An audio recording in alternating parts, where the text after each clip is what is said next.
আসসালামু আলাইকুম everyone, welcome back to my channel.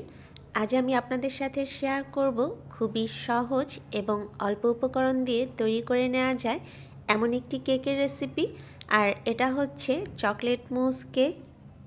এই কেকটা খেতে অনেক বেশি মজার, অনেক ক্রিমি এবং সফট হয়। আর তৈরি করতে ডিম বা বেকিংয়ের প্রয়োজন হয় না। তো চলুন তাহলে চলে যাচ্ছি রেসিপিতে। চকলেট মুস কেক তৈরির জন্য আমি প্রথমেই একটা বোলে নিয়ে নিচ্ছি 1 লিটার লিকুইড দুধ। দুধটা আমি আগেই চুলায় জাল করে ভালোভাবে ফুটিয়ে নিয়েছি। তো চাইলে আপনারা এখানে মিল্ক পাউডার ইউজ করতে পারবেন। এখন এই দুধের মধ্যে অ্যাড করে দিচ্ছি হাফ কাপ কর্নফ্লাওয়ার,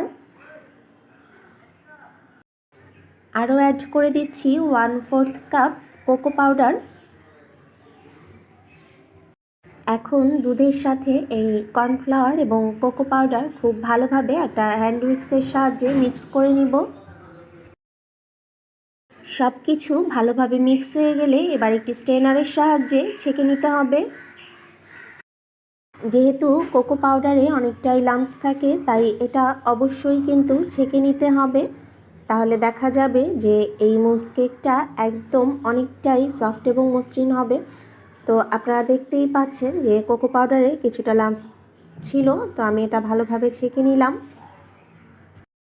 ছেঁকে নেওয়ার পর এখন আমি এর মধ্যে দিয়ে দিচ্ছি হাফ কাপ চিনি। তো চিনিটা আপনাদের টেস্ট অনুযায়ী দিয়ে নেবেন।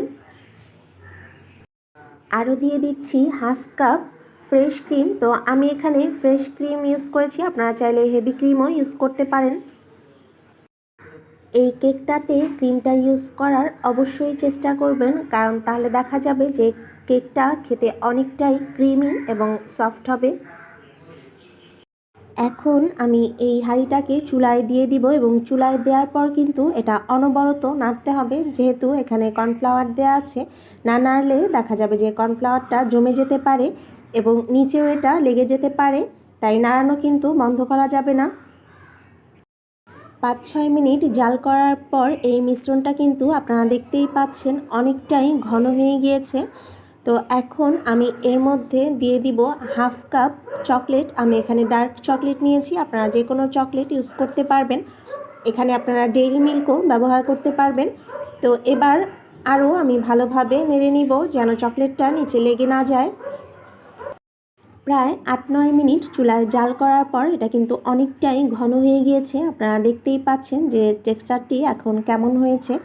আর এটা কিন্তু একদম ঘন করেই চুলা থেকে নামাতে হবে, যেহেতু এখানে কোনো আগার আগার অথবা জেলেটিন কিছু ইউজ করা হয়নি।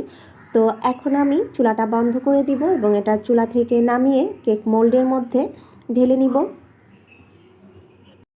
কেকটা তৈরির জন্য আমি এমন একটা মোল্ড নিয়েছি। তো আপনারা চাইলে আপনাদের পছন্দ মতো যে কোনো ধরনের মোল্ড এখানে ব্যবহার করতে পারবেন। বেকিং পেপার দিয়ে মোল্ডটা রেডি করে নিয়েছি। এখন আমি কেকটা এর মধ্যে ঢেলে দিচ্ছি।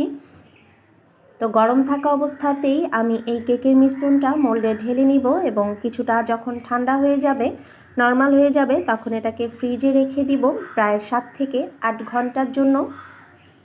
আর এতেই দেখা যাবে যে কেকটা জমে একদম সেট হয়ে গিয়েছে।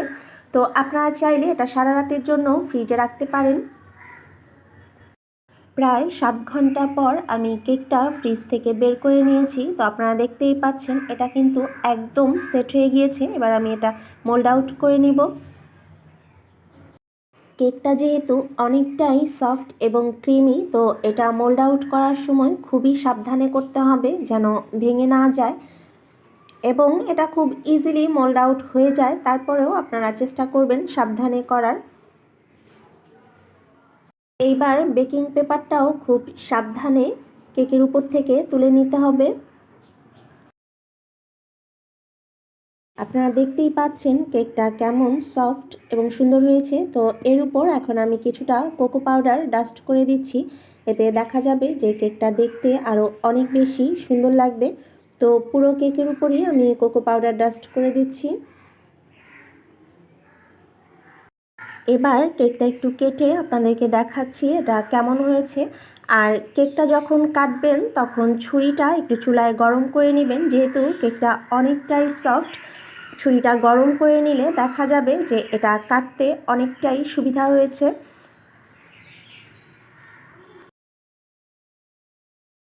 চাইলে আপনারা কেকটা এভাবেও খেতে পারেন, এভাবেও খেতে খুব ভালো লাগবে। আবার কিছুটা বাদাম কুচি এর উপর ছিটিয়ে দিতে পারেন, তাহলে দেখা যাবে যে দেখতেও ভালো লাগবে এবং খেতে আরও অনেক বেশি ভালো লাগবে। তো আশা করছি আমার আজকের এই মুস কেক তৈরির রেসিপিটি আপনাদের সবার কাছে ভালো লেগেছে। যদি ভালো লাগে তাহলে অবশ্যই আপনারা সবাই বাসায় ট্রাই করবেন এবং কেমন হলো তা আমাকে কমেন্ট করে জানাবেন। আমি সবসময় আপনাদের কমেন্টের অপেক্ষায় থাকি। আপনাদের সুন্দর সুন্দর কমেন্ট আমাকে অনেকটাই উৎসাহিত করে। আর যারা আমার চ্যানেলে নতুন আছেন, আমার চ্যানেলটি সাবস্ক্রাইব করবেন, পাশে থাকা বেল আইকনটিতে প্রেস করবেন যেন আমার পরবর্তী ভিডিও নোটিফিকেশনের মাধ্যমে আপনার কাছে পৌঁছে যায়। সবাই অনেক ভালো থাকবেন, সুস্থ থাকবেন। আল্লাহ হাফেজ।